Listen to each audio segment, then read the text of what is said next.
Welcome and listen to hear my life story. My name is George A. Boller. I was born in 1903 on May 1st. My parents were Herman and Henrietta Boller on a farm just north of town between Stalls Lake and Bell Lake. We had a family of 12, nine brothers and 3 sisters. We belonged to Acoma Lutheran Church, and so I started my confirmation there, and of course Acoma Lutheran was all German. The songs were still sung in German, the verses, and I had to learn confirmation in German also. I graduated, of course. This is my confirmation picture, and all dressed up in there. Pretty nice looking guy, huh? Yeah.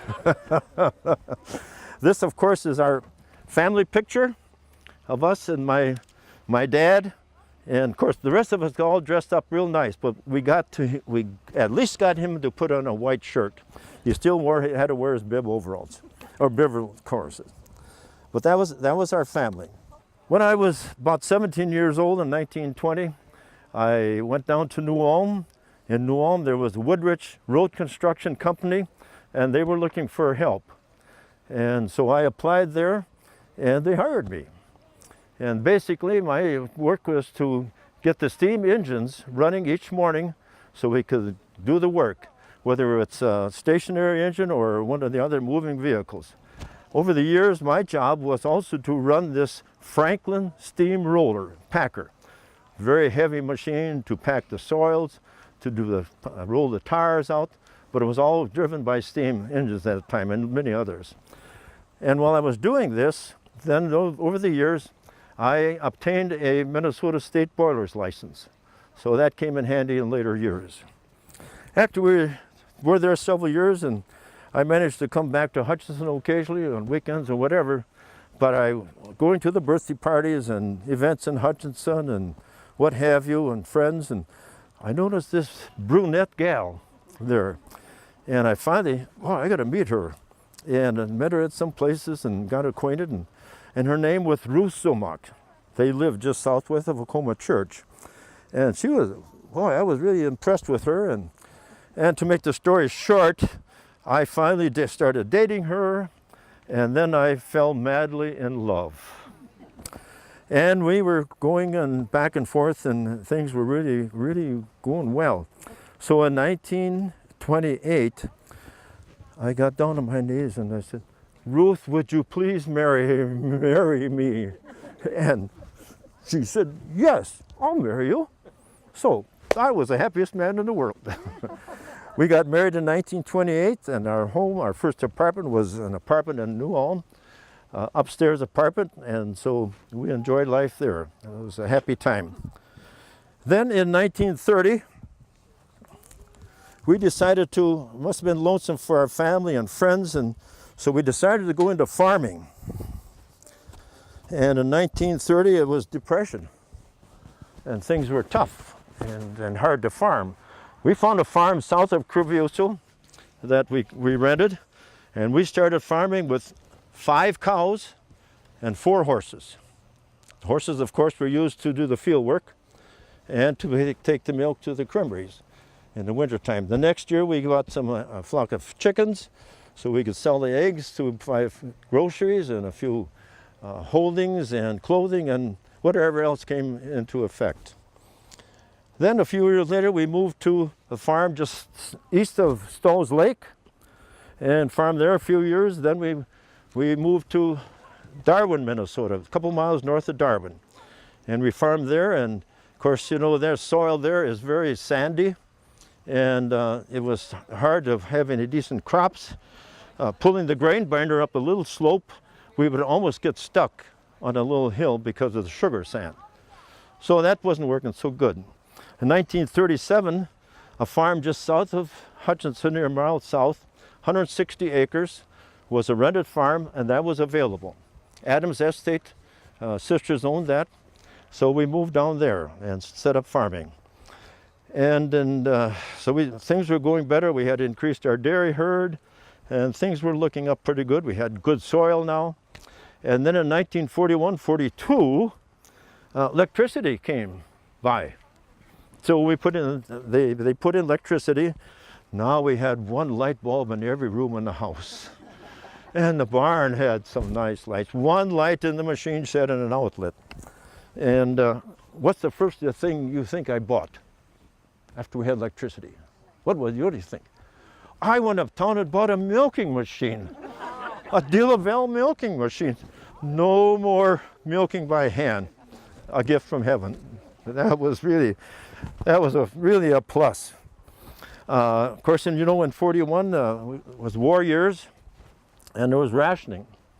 And the farmers, of course, could allow so much gasoline with the coupons and this and that.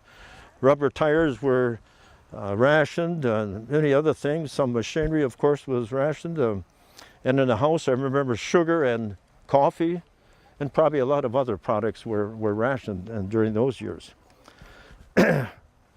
And also in 41, we were driving right past Peace Lutheran Church to drive out to Acoma Church for church services.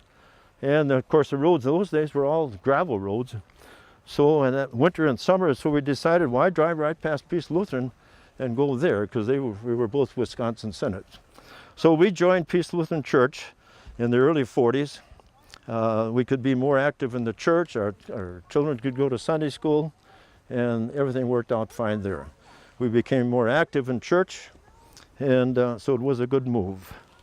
After the war, in 47, machinery was coming up there, and so I went uptown to Irv Larson, was the international dealership, and I ordered a brand new tractor, a Farmall M tractor. And we received that in 1947. We paid $1,745, I believe, with a mounted cultivator. Oh, what a blessing that tractor was. Starter, electric lights or lights, fenders, and a nice seat to sit on, you know. And we had a hydraulic lift. We didn't have to lift that cultivator by hand. Oh, what a pleasure to drive that and use that tractor. In later years, and things were kept going better, and in 48 we had bought a new car, Pontiac, and so we took the family on a trip to Yellowstone. And that family at that time consisted of Doris here, Franklin, Shirley, and Jean. And so that was our family.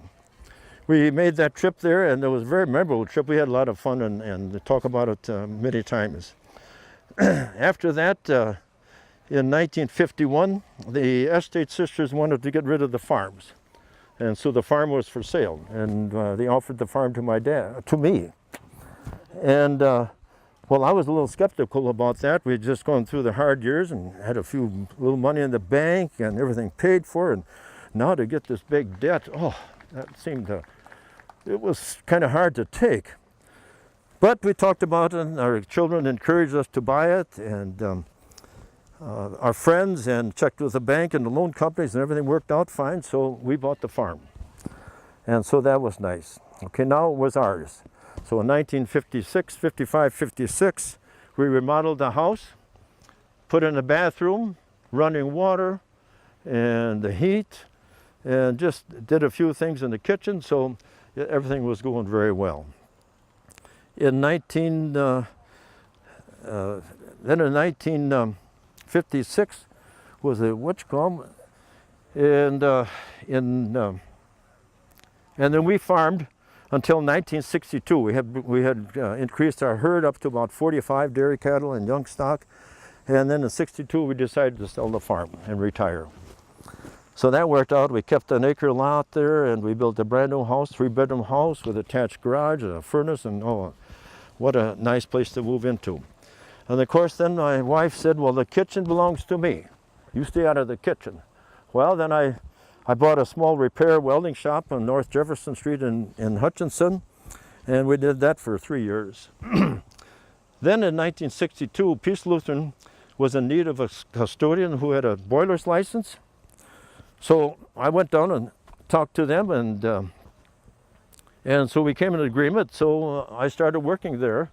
My job primarily was to make sure that steam boilers was producing and working properly. If there was any leaks, it was my job to make sure it was taken care of, cleaning it, and if it need retubing, get people in to do that. We worked with Pastor Radeke and Pastor Marth, were pastors at the time, and we really enjoyed them. We pulled jokes on each other and really had a good time, actually. We worked very well together with them. After that, we decided, after several years of that, we decided to, well, let's kind of go back and enjoy our house and just relax and do the things we wanted to do and at the pace we wanted to go. So we did some card playing, and we did join the retirees group in downtown. We took trips up north into Canada and everything else. And then in about 75, my son Franklin and her wife Alice, they were going to take a trip down to Missouri. They asked if we would like to drive along, follow with our pickup camper. Well, that seemed like a pleasant thing to do, and we didn't have to do any planning, so we did that and went south and see the Manna colonies and the little brown church in the Vale, you know, and we got to Missouri and saw all the things there, the title. And then one day Franklin said, well, Dad, let's go, they got a steam museum here, steam engine museum. Let's go there and you might enjoy that. Oh, sure, we'll go. So we went there, and they had the big steam locomotives, of course, very large ones that they use for heavy freight trains. But we came around the corner, and there, totally restored, stood my Franklin steamroller packer. They had, it was one of the things there, it almost took my breath away. And I was so surprised and just thrilled to see that. So I walked around that thing several times, and I showed my son, you know, this is the governor, this is how that works, and this is the safety valve, and this is how the steering works, and this is how this works. And then we go around again, but it was really the highlight of my many trips, and to see that. As we came back, then we settled down some more, and then in 1978, wife and I were married 50 years. So our children and friends and relatives got together, and we had a 50th wedding anniversary. We had it at Peace Lutheran Church, and it was a very nice day. I have to tell you a little thing there, that I was a chain smoker, of course, during the first years of my life and during the war years. And of course I smoked Camels and Lucky Strike and without any filters. And then later on they got more expensive, so then we got a Prince Albert tobacco can, and we rolled our own cigarettes. And you'd never got those rolled very tight, so we'd be smoking those, and the ashes would always fall down and burn holes in my shirt all over. I couldn't find such a shirt, but anyway, and my wife would get so mad at me, you know, and every shirt's got burn holes in it and this and that. The only shirts that didn't have it was the white shirts I wore to church. I couldn't smoke during that time, so it saved those. That was the only thing. Well, then in 1979, I had some health problems, and mostly heart, and I suppose my smoking with my lungs didn't help anything. So I passed away in October of 1979 at the age of 76 years. I went to heaven, and in a few years, my wife, Ruth, passed away in 1985.